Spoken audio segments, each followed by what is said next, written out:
അലി അക്ബറുമായിട്ട് ചെയ്ത മറ്റൊരു സിനിമയാണ് കുടുംബ വാർത്തകൾ. അതിൽ കുറേ നല്ല പാട്ടുകൾ, 4 പാട്ടുകളോട്ടം ഉണ്ട്. അതിലെൻ്റെ മനസ്സിലിപ്പോൾ ഓർമ്മ വരുന്നൊരു ദാസേട്ടൻ പാടിയൊരു മെലഡിയാണ്. ഇതിൻ്റെ ലിറിക്ക് എഴുതിയത് എസ് രമേശൻ നായരാണ്. പൊൻവിളക്കേന്തുമേ ഉഷസാണോ, സുന്ദരിയൻ പ്രിയവധുവാണോ, കുങ്കുമപ്പൂവിതൾ കൈ നീട്ടി മന്ദം നിന്നുണർത്തുന്നു, ജാതക പുണ്യത്തിൻ തിരുനാളമായൻ മാനസ തീരത്ത് മേയണഞ്ഞു സഖിയന്റെ കിനാവും പൂവണിഞ്ഞു. അലി അക്ബറിൻ്റെ 2-3 പടങ്ങൾ ഇങ്ങനെ തുടർച്ചയായിട്ട് ചെയ്തു. പിന്നെ ഞങ്ങളുടെ ജോലികളും ഒക്കെ ആയിട്ട് ഇങ്ങനെ തുടർന്നുകൊണ്ട് പോകുമ്പോഴാണ് അനിൽ ബാബു രണ്ടുപേരും ഞങ്ങളെ വീണ്ടും വിളിച്ചിട്ട് പറഞ്ഞു നമുക്കിനി പുതിയൊരു പടം ചെയ്യണം. പടത്തിൻ്റെ പേരാണ് പട്ടാഭിഷേകം. ജയറാം, പിന്നെ ഒരു ആനയുടെ കഥയാണ്. അതിൻ്റെ അകത്ത് കുറേ കോമഡി പാട്ടുകളൊക്കെ ഉണ്ടാവും. നല്ല പാട്ട് വേറെ ഉണ്ട്. ജഗതിയുടെ ഒരു പ്രധാന റോളുണ്ട് അതിൽ. അപ്പോൾ നമുക്ക് വേറെ ഒന്നും നോക്കണ്ട, നിങ്ങൾ ഗുരുവായൂരേക്ക് വരണം. അവിടെ അയോധ്യ ഏതൊരു ഹോട്ടലിലാണ് മൊത്തം കമ്പോസിങ് എന്ന് പറഞ്ഞ്. അപ്പോൾ അമ്പലത്തിൻ്റെ തൊട്ടടുത്ത് തന്നെയാണല്ലോ. അപ്പോൾ അവിടെ ചെന്ന് നല്ല അന്തരീക്ഷം, കാലത്തെ അമ്പലമൊക്കെ ഒന്ന് കണ്ട് ആ അന്തരീക്ഷമൊക്കെ ഒന്ന് കഴിഞ്ഞിട്ടാണ് ഞങ്ങൾ രണ്ടുപേരും കമ്പോസിങ്ങിന് ഇരിക്കുന്നത്. അപ്പോൾ സിറ്റുവേഷൻ പറഞ്ഞു നല്ല നല്ല പാട്ടുകളൊക്കെ ഉണ്ടായി. അപ്പോൾ അതിൽ ക്യാമറാമാൻ വിപിൻ മോഹനും അവിടെ ഉണ്ട്. അപ്പോൾ ഞങ്ങളെ ഒരു ട്യൂൺ ഉണ്ടായി കഴിഞ്ഞിട്ടുണ്ടെങ്കിൽ എല്ലാവരും കൂടി വരും. വന്നിട്ടാണ് അതിനെ വിമർശിക്കണമെങ്കിൽ വിമർശിക്കും, അനുമോദിക്കണമെങ്കിൽ അനുമോദിക്കും, ഫിക്സ് ചെയ്യണമെങ്കിൽ ഫിക്സ് ചെയ്യും. അങ്ങനെ ഇങ്ങനെ പോയിക്കൊണ്ടിരിക്കുകയാണ്. അങ്ങനെ എല്ലാം കഴിഞ്ഞ് 2-3 പാട്ട് കഴിഞ്ഞപ്പോഴത്തേക്കും ആണ് ഈ പട്ടാഭിഷേകം എന്നുള്ള കോറസ് വരുന്ന ശംഖും വെഞ്ചാമരത്തിൻ്റെ സിറ്റുവേഷൻ തന്നെ. അപ്പോൾ മറ്റൊരു കാര്യം എന്ന് പറഞ്ഞിട്ടുണ്ടെങ്കിൽ ബിച്ചു തിരുമല എന്ന് പറയുന്ന ബിച്ചു ഏട്ടനായിട്ട് ഞങ്ങൾ വേറൊരു പടം ചെയ്തായിരുന്നു. 6 പാട്ടുള്ള സിനിമ. ആ മദ്രാസിലാണ് ഫുള്ള് ചെയ്ത്. തിരുവനന്തപുരത്ത് അദ്ദേഹത്തിൻ്റെ വീട്ടിൽ നിന്ന് കമ്പോസ് ചെയ്തു. മദ്രാസിൽ ഫുള്ള് റെക്കോർഡ് ചെയ്തു. ഹെവി ഓർക്കസ്ട്രയൊക്കെ വെച്ചിട്ട് അത് കുറച്ച് വെസ്റ്റേൺ രീതിയിലുള്ള പാട്ടുകളായിരുന്നല്ല. പക്ഷേ അത് പുറത്തിറങ്ങിയില്ല. അങ്ങനെ കുറേ പടങ്ങൾ പുറത്തിറങ്ങാത്തതുണ്ട്, നമ്മളതിനെപ്പറ്റി അന്വേഷിക്കാറില്ല. അപ്പോൾ അങ്ങനെ അതിൻ്റെ ഒരു മനപ്രയാസം ഉണ്ടായിരുന്നു. പക്ഷേ ബിച്ചു ഏട്ടനാണ് എഴുതുന്നതെന്ന് പറയുമ്പോഴത്തേക്കും നമുക്ക് സന്തോഷമായി. അദ്ദേഹം എന്ത് ട്യൂൺ കൊടുത്താലും അടിച്ച് പൊളിച്ചങ്ങ് എഴുതുന്ന ഒരു ആളാണല്ലോ. ട്യൂണിന് എഴുതാൻ വേണ്ടി ആദ്യകാലം പോലെ ഇത്ര സാമർഥ്യം കാണിച്ചിട്ടുള്ള ആൾ വേറെ ഉണ്ടാവില്ല. അപ്പോൾ ബിച്ചു ഏട്ടൻ എഴുതുന്നത് പറയുമ്പോഴത്തേക്കും അദ്ദേഹത്തിന് കൂടി പറ്റിയൊരു നമുക്ക് ഒരു ചലഞ്ചിങ് ആയിട്ടുള്ള ട്യൂൺ കൊടുക്കണമല്ലോ. മാത്രമല്ല ജഗതിയാണ് അതിൽ അഭിനയിക്കണം എന്ന് പറയുമ്പോഴത്തേക്കും ജഗതിക്കും എന്തെങ്കിലും റോൾ കൊടുക്കണം. അതുകൊണ്ടാണ് നമ്മൾ കരുതിയെന്ന് സാധാരണ ഒഴുക്ക് ട്യൂണൊന്നും വേണ്ട, കട്ട് ചെയ്തിട്ടുള്ള ട്യൂൺ തന്നെ ആദ്യം തന്നെ കൊടുക്കാം, നല്ല ഫാസ്റ്റ് ട്യൂൺ എന്നെഴുതി ചഞ്ചം ചഞ്ചാരി രണ്ടിൻ ചഞ്ചം ചഞ്ചാരി രണ്ടിൻ ചഞ്ചാരി തണ്ടി തരിത്തെ താത്തി തട്ടി തട്ടി തട്ടരാരിത്തെ താത്തി തട്ടി തട്ടി തട്ടി തട്ടേ. സത്യത്തിൽ സാധാരണ ലിറിക് റൈറ്ററൊക്കെ ആണെങ്കിൽ ഇതിൻ്റെ അകത്ത് എന്ത് എഴുതും എന്നുള്ള ഒരു തോന്നൽ വരുന്നുണ്ട്. എല്ലാം കട്ട് സാധനങ്ങൾ. ബിച്ചുവേട്ടനാണെന്നും പ്രശ്നമൊന്നുമില്ല. മലയാളത്തിലില്ലെങ്കിൽ ഇംഗ്ലീഷിൽ നിന്ന് എടുക്കും, അല്ലെങ്കിൽ ഹിന്ദിയിൽ നിന്ന് എടുക്കും. അങ്ങനെയുള്ളൊരു ആളാണ്. അങ്ങനെ ബിച്ചുവേട്ടനുണ്ട്, ബിപിൻ മോഹനുണ്ട്, അനിൽ ബാബു ഉണ്ട്, ആരോ സ്ക്രിപ്റ്റ് എഴുതിയ ആളെല്ലാവരും ഉണ്ട്. എല്ലാവരും ഈ പാട്ട് കഴിയുമ്പോഴത്തേക്കും എല്ലാവർക്കും ഭയങ്കര ഹരമായി. ഇത് നമുക്ക് തകർക്കാം, ജഗതിക്ക് നല്ലൊരു സംഭവം കൊടുക്കാം നമുക്ക് എന്ന് പറഞ്ഞിട്ട് അങ്ങനെ സംഭവം അവിടെ തൃശ്ശൂർ ചേതനയിലാണ് എല്ലാ പാട്ടും റെക്കോർഡ് ചെയ്തത്. അപ്പോൾ ഞങ്ങളുടെ അസിസ്റ്റൻറ്റ് ജെർസലും ഉണ്ട്. അപ്പോൾ ഓർക്കസ്ട്രയൊക്കെ ചെയ്തു. ഇതെല്ലാം കഴിഞ്ഞ് ഇപ്പോൾ ഇതും നേരത്തെ ഞാൻ പറഞ്ഞ പോലെ മധ്യമാവധി രാഗത്തിൽ തന്നെയായിരുന്നു. അങ്ങനെ പെട്ടെന്ന് ആളെ പിടിക്കാൻ പറ്റിയൊരു രാഗമാണല്ലോ മധ്യമാവധി. ഒഴുകി വരും പാട്ടുകൾ അങ്ങനെ. അപ്പോൾ അങ്ങനെ ആ രാഗത്തിൽ ഒരു അടിപൊളി സംഭവം ചെയ്തിട്ട് ദാസേട്ടനെ കൊണ്ട് പാടിക്കാൻ വേണ്ടി കൊച്ചിയിൽ തന്നെ അദ്ദേഹം വന്നു. അപ്പോൾ അദ്ദേഹം ദാസേട്ടൻ വരുമ്പോഴത്തേക്കും അന്ന് അമേരിക്കയിൽ നിന്ന് കൊണ്ടുവന്ന് മേടിച്ച ഒരു ഫോക്കസ് റൈറ്റ് അങ്ങനെ എന്തൊരു സാധനം കൊണ്ടുവന്നിട്ടുണ്ടായിരുന്നു. അദ്ദേഹം അത് ആദ്യമായിട്ടായിരിക്കും പരീക്ഷിച്ച്. അങ്ങനെ ഫോക്കസ് റൈറ്റിൽ റെക്കോർഡ് ചെയ്തിട്ട് അദ്ദേഹം പോയി. പക്ഷേ മിക്സ് ചെയ്യാൻ നോക്കിയപ്പോഴത്തേക്കും എന്തോ ഒരു നോയ്സ് പോലത്തെ ഒരു സാധനം തന്നെ. ഇത് എങ്ങനെ കളയും നോക്കിയിട്ട് ഒരു ഇവിടുത്തെ നടക്കില്ല. കുറേ നേരം കൊണ്ട് അതിൻ്റെ ഫ്രീക്വൻസിയൊക്കെ കട്ട് ചെയ്ത് സംഭവം ആ നോയ്സ് പോയി. അപ്പോൾ ദാസേട്ടൻ്റെ ശബ്ദത്തിനൊരു മാറ്റം വന്നു. ഒറിജിനൽ ശബ്ദമല്ല, പക്ഷേ ജഗതിക്ക് അങ്ങോട്ട് ഇട്ട് കൊടുത്തപ്പോൾ കറക്റ്റ് ജഗതിയുടെ ശബ്ദം. ദാസേട്ടൻ തന്നെ പറഞ്ഞത് കറക്റ്റ് ജഗതിയായിട്ട് എല്ലാം മാച്ചാണുള്ള ശബ്ദം എന്ന് പറഞ്ഞു. അപ്പോൾ ഇതാണ് സംഭവം. ഈ ഫോക്കസ് ആയിട്ടാണ് നമ്മൾ രക്ഷിച്ചത്. അപ്പോൾ ഓരോന്നിനും ഓരോ നിമിത്തം എന്ന് പറയുന്ന കാര്യം ഇതാണ്. അതില്ലാഞ്ഞെങ്കിൽ ദാസേട്ടൻ്റെ ഒറിജിനൽ ശബ്ദത്തിൽ കേൾക്കും, അത് പല പാട്ടിലും കേൾക്കാമല്ലോ. ഇതിപ്പോൾ ജഗതിയുടെ ശബ്ദത്തിന് വേണ്ടി മാറ്റി പാടിയേക്കണ പോലെ നമുക്ക് തോന്നുള്ളൂ. പിന്നെ ദാസേട്ടൻ്റെ പഞ്ചും കാര്യം നമുക്ക് അറിയാമല്ലോ. പിന്നെ ഞങ്ങൾ ദാസേട്ടനെ കൊണ്ട് വേറൊരു പാട്ട് പാടിച്ചു കഴിഞ്ഞപ്പോൾ ദാസേട്ടൻ പറയായിരുന്നു എന്ത് ഗംഭീരമായിട്ടാണ് ജഗതി അഭിനയിച്ചേക്കണം എന്ന് പറഞ്ഞിട്ട് പുള്ളി ആ ജഗതിയുടെ ആക്ഷൻസും മാനറിസവും കൈ കൊണ്ട് ഇങ്ങനെയുള്ള ഇളക്കവും ഇതെല്ലാം ദാസേട്ടൻ കാണിച്ചു തന്നു. അപ്പോൾ പാട്ട് തകർത്ത് കളഞ്ഞു ജഗതി എന്നും പറഞ്ഞിട്ടുണ്ട്. അങ്ങനെ ഒരു ആൾ നമ്മുടെ മലയാള സിനിമയിൽ ഇത്ര നാളുണ്ടായത് ഇത്ര ഭാഗ്യമാണ്. അങ്ങനെ എത്രയോ ക്യാരക്ടർ, ഇത്ര സിനിമകൾ അദ്ദേഹം രക്ഷപ്പെടുത്തി. അപ്പം അതിൽ ശംഖും വെഞ്ചാമരം എന്നുള്ള പാട്ട് പാടാം. ശംഖും വെഞ്ചാമരവും കൊമ്പും വീരാളിപ്പട്ടും കൂമ്പാരപ്പൊന്നും പൊരുളും ആനപ്പുറത്തമ്പോത്തി തമ്പുരാന്മാരും കാറ്റത്താടും കണ്ണാടിക്കൂടാരക്കൂരപ്പും കൂടും കൂടുക്കയും കൊണ്ടാടും പണ്ടാരക്കെട്ടും വായാടി പൊന്തത്ത പെണ്ണും കൂടെയൊരു പൂവാലൻ പൂവൻ താറാവും കൂത്തരങ്ങിൽ കിണ്ണം കൊട്ടും മിണ്ടാട്ടപ്പാട്ടും പട്ടാഭിഷേകം പട്ടാഭിഷേകം പട്ടാഭിഷേകം അഭിനവ പട്ടാഭിഷേകം. കൊട്ടാരം വീട്ടിലെ അപ്പൂട്ടൻ എന്നുള്ള രാജസേനൻ ചിത്രത്തിൻ്റെ പാട്ടുകളെല്ലാം എൻ്റെ ഓർക്കസ്ട്രയും ഒക്കെ എടുത്തത് കോഴിക്കോട് ഒരു സ്റ്റുഡിയോയിൽ വെച്ചിട്ടാണ്. 2-3 ദിവസത്തെ വളരെ ടീഡിയസ് ആയിട്ടുള്ള വർക്കും കഴിഞ്ഞിട്ട് ഏതാണ്ട് ഉറങ്ങാണ്ടാണ് ഞങ്ങളിവിടെ എത്തിയത്. കുറച്ച് നേരം കിടന്ന് ഉറങ്ങേണ്ട പറ്റില്ല എന്നുള്ള അവസ്ഥയിലാണ് വന്നത്. ഉച്ച കഴിഞ്ഞപ്പോഴത്തേക്കും ഇവിടെ വന്ന് കയറിയില്ല. അതിനു മുമ്പ് അന്നും മൊബൈലൊന്നും ഇല്ലാത്ത കാലമാണ്. വിനയൻ്റെ കോള്, വേണി വിളിച്ചിട്ട് കിട്ടിയില്ല, എവിടെ പോയാൽ പറഞ്ഞു ഇന്ന ഒരു പടത്തിൻ്റെ ആവശ്യത്തിന് വേണ്ടി കോഴിക്കോടായിരുന്നു, എന്നാലും ഉടനെ വരണം ഇങ്ങോട്ട്. ഞാൻ പറഞ്ഞു അയ്യോ അത്രയും ടയർഡാണ്, നാളെ വന്നാൽ മതിയാ എന്ന് പറഞ്ഞു. അത് പറ്റില്ല, ഇന്ന് തന്നെ വരണം, കാര്യം ഫിക്സ് ചെയ്യാനാണ്, ഒരു പടത്തിൻ്റെ വർക്കിനാണ്, എന്നെ ഹെൽപ്പ് ചെയ്യണം എന്ന് പറഞ്ഞു. അതുകൊണ്ട് ചേട്ടനെ വിളിച്ചപ്പോഴത്തേക്കും നമ്മുടെ കമ്മിറ്റ്മെൻ്റ് ആണല്ലോ സിനിമ എന്ന് പറയുന്നത്. നമുക്ക് പോവാം എന്ന് പറഞ്ഞ് അവിടെ ചെന്ന് ആകാശഗംഗയുടെ കഥ പറയാൻ തന്നെ വിനയനൊരു നടനും കൂടിയാണല്ലോ. അവതരിപ്പിക്കുക എന്ന് പറഞ്ഞാൽ നമ്മൾക്ക് സിനിമ കാണുന്ന പോലെ ആയിരുന്നു. 2 മണിക്കൂറത്തെ സിനിമ കാണുന്ന അതേ പ്രതീതിയായിരുന്നു. ഈ ആകാശമൊക്കെ കണ്ട ശരിക്കും പറഞ്ഞാൽ ഞങ്ങൾ നേരത്തെ സിനിമ പറഞ്ഞപ്പോൾ തന്നെ സിനിമ കണ്ട പോലെ ആയി. പിന്നെ വിനയനാകുമ്പോഴത്തേക്ക് അത് അതേപോലെ എടുക്കുമെന്ന് നമുക്കറിയാം. ഒരു പടം കഴിഞ്ഞതാണല്ലോ ഉല്ലാസപ്പൂങ്കാറ്റ്. അപ്പോൾ പറഞ്ഞ് ഇതിൻ്റെ അകത്ത് 5-6 പാട്ടുണ്ട്, എല്ലാം മനോഹരമാകണം, പാട്ടിൽ കൂടിയാണ് കടന്നു പോകുന്നത്, ഇതൊരു ഹൊറർ സിനിമയാണ്, കുറേ നാളായിട്ട് ഹൊറർ ഫിലിം വന്നിട്ടില്ല, അപ്പോൾ അതുകൊണ്ട് ഇത് നമുക്ക് ഗംഭീരമാക്കണം എന്ന് പറഞ്ഞു. നമുക്ക് ഗംഭീരമാക്കാം എന്ന് പറഞ്ഞ് ഓരോരോ ഡയലോഗ്, പിന്നെ കഥ പറഞ്ഞ ശേഷം ഓരോ സിറ്റുവേഷൻസ് പറയാൻ തുടങ്ങി. അപ്പോൾ അങ്ങനെ സിറ്റുവേഷൻ പറഞ്ഞപ്പോൾ അതൊരു ഫീമെയിൽ ഹൊറർ സോങ്ങാണ്. പഴയകാലത്തെ ഹൊറർ നമുക്കറിയാമല്ലോ, ലതാജിയും ജാനകി അമ്മയൊക്കെ പാടി വെച്ചേക്കണ, പൊന്നാക്കി വെച്ചേക്കണ ഹൊറർ ഗാനങ്ങളാണ് നമ്മൾ ചെറുപ്പം പോലെ കേട്ടേക്കണത്. അപ്പോൾ അതേപോലെ ചിത്രക്ക് ഒരു ഹൊറർ ഗാനം കൊടുക്കണം എന്ന് പറഞ്ഞ്, ചിത്രയുടെ ഒരു എവർഗ്രീൻ ഹിറ്റ് ഹൊറർ എന്ന് പറഞ്ഞ് നമുക്ക് കൊടുക്കാം ഇങ്ങനെ പറഞ്ഞു. നമുക്കൊന്നും പറ്റില്ല എന്ന് പറയാൻ പറ്റില്ലല്ലോ. അങ്ങനെ പറഞ്ഞ് എനിക്കൊരു ആഗ്രഹമുണ്ട്, അത് നടന്നില്ലെങ്കിൽ എനിക്കൊരു കുഴപ്പമില്ല, ഈ ഹൊറർ ഗാനത്തിൻ്റെ ട്യൂൺ തന്നെ നമുക്കൊരു 1-2 തലമുറക്ക് മുമ്പുള്ള ഒരു പ്രേമഗാനമായിട്ട് ഉപയോഗിക്കാൻ പറ്റിയാൽ എനിക്കത് കുറേയും കൂടി ഉപകാരപ്പെടും പടത്തിൽ എന്ന് പറയുമ്പോഴത്തേക്കും. ഹൊററും പ്രേമവും അതും 2 തലമുറ എന്നൊക്കെ പറയുമ്പോഴത്തേക്ക് എങ്ങനെയാണാവോ നമുക്ക് നോക്കാം എന്നൊക്കെ പറഞ്ഞതല്ലാണ്ട് ഞാനപ്പോൾ അത്ര അങ്ങോട്ട് ഓക്കെ എന്നും പറഞ്ഞൊന്നുമില്ല, ചെയ്യാമെന്നൊന്നും പറഞ്ഞില്ല. ഞങ്ങളിതുപോലെ പതിപോലെ ഇങ്ങോട്ട് പോകുന്നു വീട്ടിലേക്ക്. അപ്പോൾ ചേട്ടൻ പറഞ്ഞു, ചേട്ടന് കുറച്ചും കൂടി വാശിയുള്ള ആളാണ് എന്നേലും. അപ്പോൾ ചേട്ടൻ പറഞ്ഞടാ വിനയനൊരു വാക്ക് പറഞ്ഞില്ലേ, പറ്റുമെങ്കിൽ ഒരേ ട്യൂൺ തന്നെ 2 സിറ്റുവേഷൻ ഇട്ട് കൊടുത്താൽ നന്നായിരിക്കും എന്ന് പറഞ്ഞില്ലേ.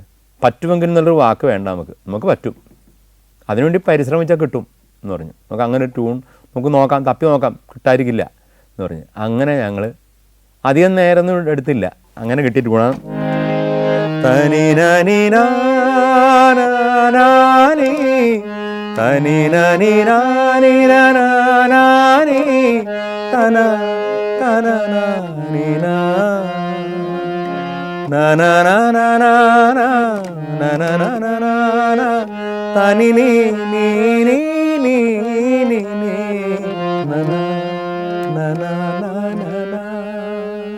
കൊള്ളാം.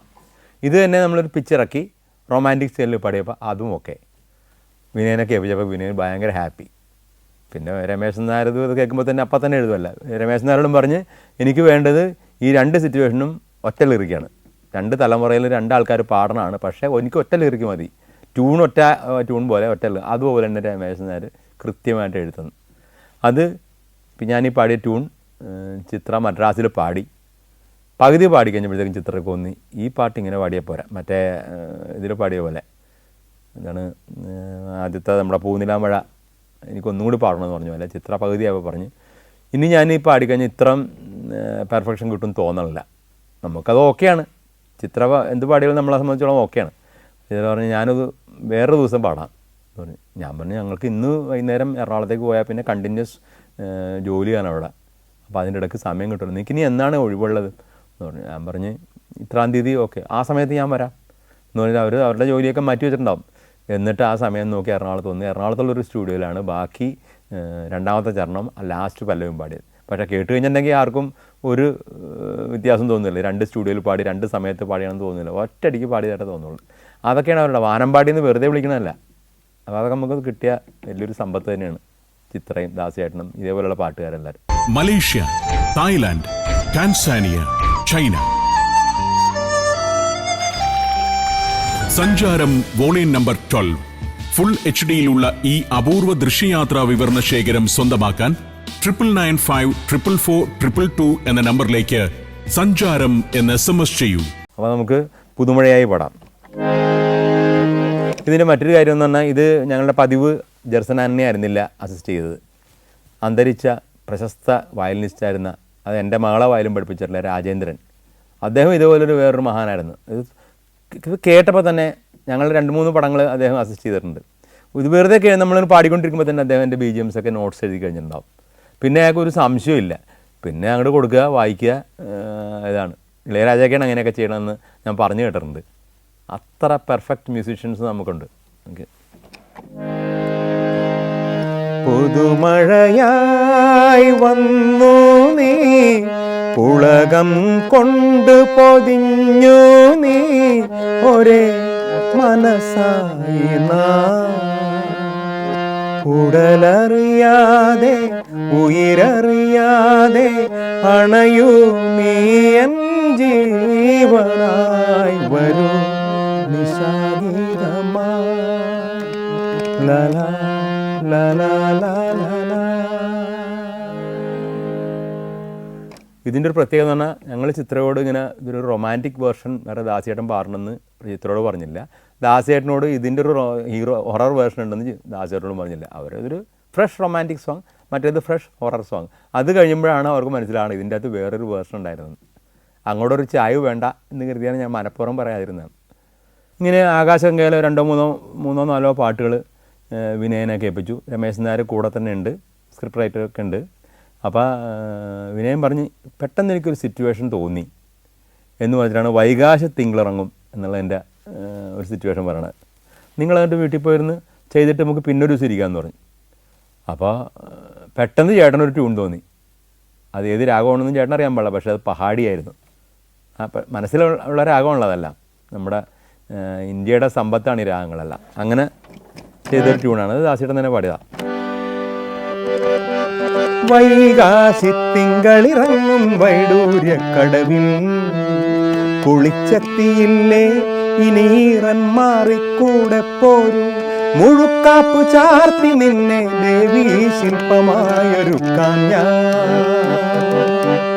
വൈകാശി തിങ്കളിറങ്ങും വൈഡൂര്യക്കടവിൽ കുളിച്ചെത്തിയില്ലേ ഇനീറൻ മാറിക്കൂടെ പോരും, മുഴുക്കാപ്പു ചാർത്തി നിന്നെ ദേവീ ശില്പമായൊരുക്കാം ഞാൻ. ഇതും എനിക്ക് നമ്മുടെ പൂനിലാമഴ പോലെ വളരെ പെട്ടെന്ന് ചെയ്ത് ട്യൂൺ കൊടുത്തു. അപ്പോൾ തന്നെ അവിടെ ഇരുന്ന് തന്നെ രമേശൻ നായർ എഴുതി, ആ പാട്ട് അവിടെ തീർന്നു. അപ്പോൾ ചില നിമിത്തങ്ങളിൽ ചില സ്പാർക്ക് വരുമ്പോൾ അങ്ങനെയാണ് ക്രിയേഷൻ. ചിലപ്പോൾ നമുക്ക് എത്ര ഒരാഴ്ച ഇരുന്നാലും ചിലപ്പോൾ ഒരു പാട്ട് വരില്ല, പിന്നെ എടുക്കാം, പിന്നെ ചെയ്യാൻ പൊളിച്ച് ഇങ്ങനെ ഇരിക്കും. ഇതൊക്കെ ഒന്നും പറയാൻ പറ്റില്ല. നമുക്കപ്പോൾ ഉണ്ട് ഒരു ലിറിക്ക് കിട്ടി, അല്ലെങ്കിൽ ഒരു സിറ്റുവേഷൻ കിട്ടി, ഇത് നമുക്ക് തരണമെന്ന് വിചാരിച്ചാൽ ചിലപ്പോൾ ഒന്നും നടക്കില്ല. അത് പുള്ളി തരണമെന്നുണ്ടെങ്കിൽ നമ്മൾ ആ ഭക്തിയിൽ വിളിച്ചാൽ കിട്ടും എന്നുള്ളതാണ് എൻ്റെ വിശ്വാസം. എനിക്ക് 3 മക്കളാണുള്ളത്. മൂത്ത 2 പേര് ആൺപിള്ളേർ, ഇളയാൾ പെൺകൊച്ച്. ദൈവാധീനത്താൽ 3 പേർക്കും സംഗീതം ഉള്ളിലുണ്ട്. മ്യൂസിക്കിൽ തന്നെയാണ് അവർ ജീവിക്കുന്നത്. അപ്പോൾ അതിലെനിക്ക് പറയാനുള്ളതെന്ന് പറഞ്ഞിട്ടുണ്ടെങ്കിൽ ഞാൻ നേരത്തെ പറഞ്ഞായിരുന്നു, തേന്മാവൻ കുമ്പത്ത് റിലീസ് ചെയ്ത് ഒരു കുറച്ച് ദിവസം കഴിഞ്ഞപ്പോഴത്തേക്കും 3 മാസം കൊണ്ടോ ആയപ്പോഴത്തേക്കുമാണ് ആ മൂത്ത മകൻ ആ പടം കാണുന്നത്. കണ്ട ഓർമ്മ ഉണ്ടാവില്ല, 3 മാസമല്ലേ ആയിട്ടുള്ളൂ. അത് കഴിഞ്ഞ് ചന്ദ്രലേഖ പുറത്തിറങ്ങുന്ന സമയത്താണ് രണ്ടാമത്തെ പുത്രൻ കീർത്തൻ, മൂത്താൾ താൻസൻ, രണ്ടാമത്തെ ആൾ കീർത്തൻ ജനിക്കുന്നത്. അപ്പോൾ കീർത്തൻ്റെ ആദ്യത്തെ പടം കാണുന്നത് ചന്ദ്രലേഖയാണ്. അത് കഴിഞ്ഞിട്ട് ഞാൻ നേരത്തെ 2 പടത്തിൻ്റെ കാര്യം പറഞ്ഞു, കൊട്ടാരം വീട്ടിലെ അപ്പൂട്ടൻ. അതിനുശേഷം അതിനോടനുബന്ധിച്ച് തന്നെ ആ സമയത്ത് തന്നെ ചെയ്ത വേറൊരു പടമാണ് ആകാശഗംഗ. കൊട്ടാരം വീട്ടിലെ അപ്പൂട്ടനിലാണ് ഞങ്ങൾ ആദ്യമായിട്ട് റീറെക്കോർഡിങ് ചെയ്തത്. അങ്ങനെ കൊട്ടാരം വീട്ടിലെ അപ്പൂട്ടൻ്റെ റീറെക്കോർഡിങ്ങും മദ്രാസിൽ നടക്കുന്നു. ഒപ്പം ആകാശഗംഗയുടെ മിക്സിങ്ങും മദ്രാസിൽ വേറൊരു സ്റ്റുഡിയോ നടക്കുന്നു. 2 വർക്ക് ഒരുമിച്ച് ഞങ്ങളുടെ വർക്ക് തന്നെ ചെയ്തുകൊണ്ടിരിക്കുകയാണ്. അപ്പോൾ കൊട്ടാരം വീട്ടിലെ അപ്പൂട്ടൻ്റെ വർക്ക് 3 ദിവസം കൊണ്ട് റീറെക്കോർഡിങ് തീർത്തത്. 3-ാം ദിവസം തീരലും, അന്ന് മൊബൈലൊന്നും ഇല്ല, സ്റ്റുഡിയോയിൽ വിളിച്ച് നമ്മുടെ ഒരു കസിൻ അവിടെ ഉണ്ടായിരുന്നു, പറഞ്ഞു ഇങ്ങനെ ഒരു പുത്രി എനിക്ക് ജനിച്ചു എന്ന് പറഞ്ഞു. അപ്പോൾ അവിടെ രാജസേനയുടെ ഉണ്ട്. അപ്പോൾ രാജസേന ഡയറക്ടർ പറഞ്ഞു നമുക്കായാലും കൊട്ടാരം വീട്ടിലെ അപ്പൂട്ടൻ്റെ പടത്തിൻ്റെ സമയത്തല്ലേ ഈ കുട്ടി ജനിച്ചത്, പെൺകൊച്ചി ജനിച്ചത്, അപ്പോൾ അമ്മൂന്ന് പേരിടാം എന്ന് പറഞ്ഞു. ആ ശരി എന്ന് ഞാൻ പറഞ്ഞു. അത് കഴിഞ്ഞിട്ട് ആകാശഗംഗയുടെ വർക്കിലേക്ക് പോയി, മിക്സിങ് നടത്തുന്നത്. അപ്പോൾ വിനയനയുടെ ഉണ്ട്. ഞാൻ പറഞ്ഞു എനിക്കൊരു മോള് ജനിച്ചിട്ടുണ്ട്. എന്നാൽ പിന്നെ ഗംഗാമേരി എന്ന് പേരിടണം എന്ന് പറഞ്ഞാൽ തമാശയായിരുന്നു. അങ്ങനെ മദ്രാസിൽ വെച്ചാണ് ഈ മോള് ജനിച്ച വിവരം അറിഞ്ഞത്. അങ്ങനെ 3 മക്കളും ചെയ്തപ്പോഴത്തേക്കും വന്നു കഴിഞ്ഞപ്പോഴത്തേക്കും ഏകദേശം കുറേ പടങ്ങൾ ചെയ്യാൻ പറ്റി, കുറേ ഹിറ്റ് പാട്ടുകൾ ഇറങ്ങി. ഇതൊക്കെ വലിയൊരു ദൈവാനുഗ്രഹമാണ്. അത് കഴിഞ്ഞിട്ടാണ് ഞങ്ങൾ പ്രിയം എന്ന് പറഞ്ഞിട്ടൊരു കുട്ടികളുടെ ഒരു വർക്ക് ചെയ്തത്, പാട്ട് ചെയ്തത്. അതിൻ്റെ അകത്ത് ചേട്ടൻ്റെ മോൻ ഇഗ്നേഴ്സിൻ്റെ മകൻ സുബിൻ ഇഗ്നേഴ്സ് കുട്ടികളുടെ പാട്ട് പാടിയിട്ടുണ്ട്. അതിപ്പോഴും ഹിറ്റാണ്, മിന്ന മിന്നി എന്ന് പറഞ്ഞിട്ട്. അതിൻ്റെ അകത്തൊരു ഭക്തിഗാനമുണ്ട്. അപ്പോൾ ആ ഭക്തിഗാനവും ഇതേപോലെ വളരെ പെട്ടെന്നാണ്. അതിനകത്ത് 4 പാട്ടോ കൊണ്ട് കമ്പോസ് ചെയ്തെല്ലാം തീർന്നു എന്ന് കരുതിയിരിക്കുമ്പോഴത്തേക്കുമാണ് എൻ്റെ ഡയറക്ടർ പറഞ്ഞു, രമേശ് നായരും ഉണ്ട് കൂടെ, പറഞ്ഞു നമുക്കൊരു ക്രിസ്ത്യൻ ഭക്തിഗാനം ചെയ്താലോ, അതിനാവശ്യമുണ്ട് എന്ന് പറഞ്ഞു. അപ്പോൾ പറഞ്ഞു നമുക്ക് ചെയ്യാം എന്ന് പറഞ്ഞിട്ടാണ് ഞങ്ങൾ നേരത്തെ ഒരു കാസറ്റിൽ ചെയ്ത സ്നേഹം നിറഞ്ഞ കൂദാശ എന്നുള്ള പാട്ടിലാണ് അത് മനക്കി അച്ഛൻ ജോസഫ് മനക്കിൽ, ഫാദർ മനക്കിയാണ് അത് എഴുതിയത് അന്ന്. അത് കഴിഞ്ഞിട്ട് പിന്നെ അപ്പോൾ ഞാൻ പറഞ്ഞു ഇങ്ങനെ കാസറ്റിൽ ചെയ്താണ്, കുഴപ്പമില്ല, നമ്മൾക്കത് ഈ ഫിലിമിലേക്ക് ഇടാം, ഫിലിമാണുള്ള വൈഡ് പബ്ലിസിറ്റി. അപ്പോൾ ആ ട്യൂൺ ഒന്ന് കേട്ട് നോക്കുക, ഇല്ലെങ്കിൽ നമുക്ക് പുതിയ വേറെ ചെയ്യാമെന്ന് പറഞ്ഞു. ട്യൂൺ കേട്ടപ്പോൾ അവർക്ക് ഇത് ആപ്റ്റാണ് അങ്ങനെ. അപ്പോൾ തന്നെ മാറി നിന്നുണ്ട് സ്നേഹസ്വരൂപന നാഥ എന്ന് തുടങ്ങുന്ന ഒരു വരി രമേശ് നായർ എഴുതി. ആ പാട്ട് ഇപ്പോഴും ആൾക്കാർ പള്ളികളിലും ആയിക്കോട്ടെ ഭക്തിഗാനങ്ങളുടെ ആവശ്യങ്ങൾക്കൊക്കെ ഇത് പാടാറുണ്ട്. ചിത്രയാണ് അത് പാടിയത്. സ്നേഹസ്വരൂപനാം നാഥ നീയല്ലാതാരാലംബം, പാപങ്ങൾ പോക്കും കാരുണ്യമേ, പാടി നിന്നെ വാഴ്ത്താം, പാടി നിന്നെ വാഴ്ത്താം, പാടി നിന്നെ വാഴ്ത്താം. പ്രിയത്തിലെ മറ്റൊരു ഓർമ്മ വരുന്ന പാട്ടാണ് കുന്നിമണി കണ്ണഴകിൽ. കെ ജയസ്ദാസ്, ദാസേട്ടനും ചിത്രയും കൂടി ചേർന്ന ഒരു റൊമാൻറ്റിക് സോങ്. അതും ഞങ്ങൾ ഒരു രാഗത്തിൽ തന്നെ ചെയ്ത്, ചെറിയ ചെറിയ അന്യസ്വരങ്ങളൊക്കെ പ്രയോഗങ്ങളൊക്കെ ഇടക്കിടക്ക് ഉണ്ടെന്ന് മാത്രമേ ഉള്ളൂ. ഗൗരി മനോഹരി എന്നുള്ള രാഗം. കുന്നിമണി കണ്ണഴകിൽ പനിനീർപ്പാടം കതിരണിയാൻ ഇതിലേ പോരുമോ, ഇതിലേ പോരുമോ, പൊന്നിതളെ നിന്നരികിൽ കനകം മുത്തും കുളിരലയായി ഒരു നാൾ ഞാൻ വരും, ഒരു നാൾ ഞാൻ വരും. നറുവെണ്ണിലാ മണിത്തൂവൽ കുടമുല്ല പൂത്തൊരി നാളിൽ എഴുതിയ നിറങ്ങളെ, കുന്നിമണി കണ്ണഴകിൽ പനിനീർപ്പാടം കതിരണിയാൻ ഇതിലേ പോരുമോ, ഇതിലേ പോരുമോ.